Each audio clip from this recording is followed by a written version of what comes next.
मुस्लिम सल्तनत में मुस्लिम सभी शासकों ने अपने शासन को मजबूत करने के लिए अनेक विभागों की स्थापना की थी, लेकिन सभी विभाग अरबी और फारसी में थे। सभी अधिकारियों का कार्य भी अरबी और फारसी में ही होता था। सुनिए, पूरा विवरण इस प्रकार था। यह एक कहावत है कि जब किसी जाति को समूल नष्ट करना हो तो उसकी भाषा और उसकी संस्कृति का इतिहास मिटा दो, तथा मुस्लिम आक्रमणकारियों ने ऐसा ही किया था। अब नीचे देखना कि सरकारी कार्यों के विभाग 27 विभाग थे, जिनमें से हिंदुस्तान में होकर भी उनमें एक भी शब्द हिंदी का या संस्कृत का नहीं था। तो वो इस प्रकार थे, सुनिए। नंबर 1, अरीज़े मुमालिक। यह दीवाने अर्ज का प्रधान होता था तथा सैनिक भर्ती का कार्य करना इसका मुख्य कार्य था। नंबर 2 विभाग था वकील ए दर। यह शाही महल एवं बादशाह के जो व्यक्तिगत सैनिकों का प्रबंध करता था, जो शाही महल के व्यक्तिगत सैनिक होते थे उनका प्रबंध करता था।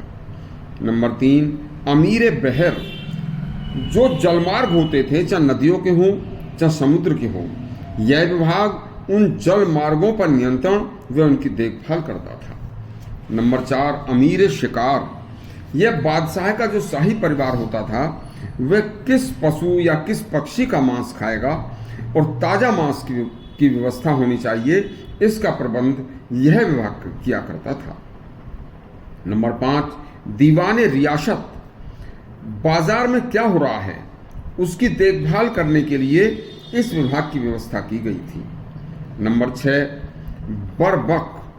बादशाह के दरबार की जो कार्यवाही थी उन्हें पूरी कराने का कार्य इस विभाग का था। नंबर 7 साहनाए पील।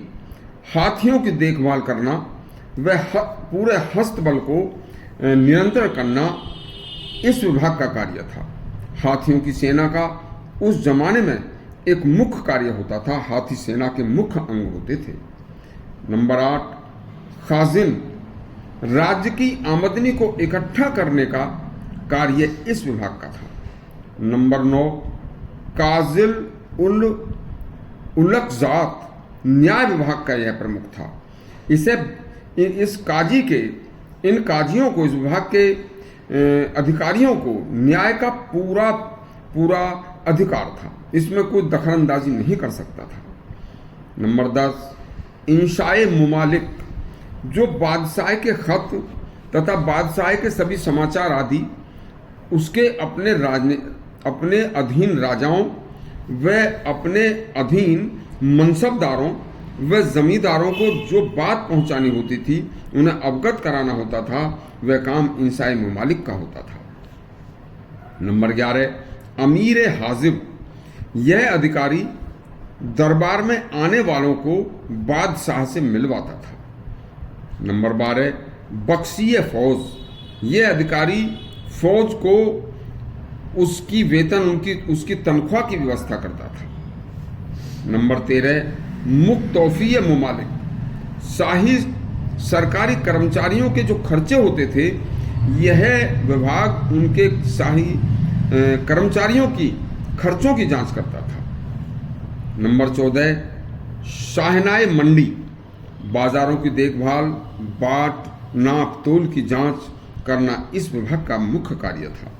नंबर 15 मुहतासिब। प्रजा का आचरण तथा प्रजा का रुख इस वक्त कैसा चल रहा है, इसकी जांच कराने का कार्य इस मुहतासिब अधिकारी का होता था। नंबर 16 मुतशर्रिफ। बादशाह के शाही कारखाने जो होते थे, जिनमें उसके हथियार वगैरह बनते थे, यह उनकी देखभाल के लिए यह विभाग कार्य करता था। नंबर 17 वरीद मुमालिक। यह गुप्तचर विभाग होता था। यह खुफिया विभाग बहुत ही मजबूत होता था। इसका कार्य बहुत ही संगीन कार्य होता था और इस पर जिम्मेदारी बहुत बड़ी होती थी। नंबर 18 मुफ्ती इस्लाम। देखिए, इस्लाम धर्म की जो मुफ्ती होते थे, ये इस्लाम धर्म की व्याख्या करते थे इस्लाम धर्म के फैलाव में मदद करते थे और मुफ्तियों को बहुत अधिकार प्राप्त थे। मुफ्ती की बात को उस जमाने में कोई गिराने वाला नहीं होता था। नंबर 19, रशात अले मुमालिक। यह विदेश विभाग था और विदेश विभाग का पूरा कार्य इसी के हाथ में होता था। नंबर 20, शर-ए-जानदार। यह बादशाह के अंगरक्षकों का प्रधान होता था। जो बादशाह के निजी अंगरक्षक होते थे उनकी व्यवस्था इसी शर-ए-जानदार से की जाती थी। नंबर 21, अमीर मजलिस। यह विभाग शाही त्योहार व उत्सवों का प्रबंध करता था, जिसमें ईद और जिस प्रकार के और भी अनेक इनके जुमा वगैरह के जो त्योहार होते थे उनकी व्यवस्था करता था। नंबर 22, मुंसिफे मुमालिक। यह बादशाह के पास कितनी कहाँ से कहाँ तक जमीन है उसकी लिखा पढ़ी का पूरा ब्यौरा रखना इस विभाग का कार्य था। नंबर 23, मजूमदार। कितना राजस्व, कर, टैक्स कहाँ से आया उसका हिसाब व उसके कागजात रखने का कार्य इस मजूमदार विभाग का था। नंबर 24, अमीर आखुर। यह घुड़सवारी सेना की देखभाल करने की व्यवस्था करता था। घुड़सवारी सेना भी उस जमाने में बहुत महत्वपूर्ण सेना हुआ करती थी। नंबर 25, कोतवाल। कोतवाल की जिम्मेवारी उस जमाने में बहुत बड़ी होती थी। कोतवाल पूरे शहर की शांति व्यवस्था की जिम्मेवारी रखता था और उसके ऊपर पूरा भार होता था। नंबर 26, सद्र उस सुदूर। सभी धर्म के कार्यों का जो जिम्मेदार था तथा इस्लाम में उस जमाने में ईश-निंदा बहुत बड़ा महापाप माना जाता था, उसका जिम्मेदार सद्र उस सुदूर हुआ करता था।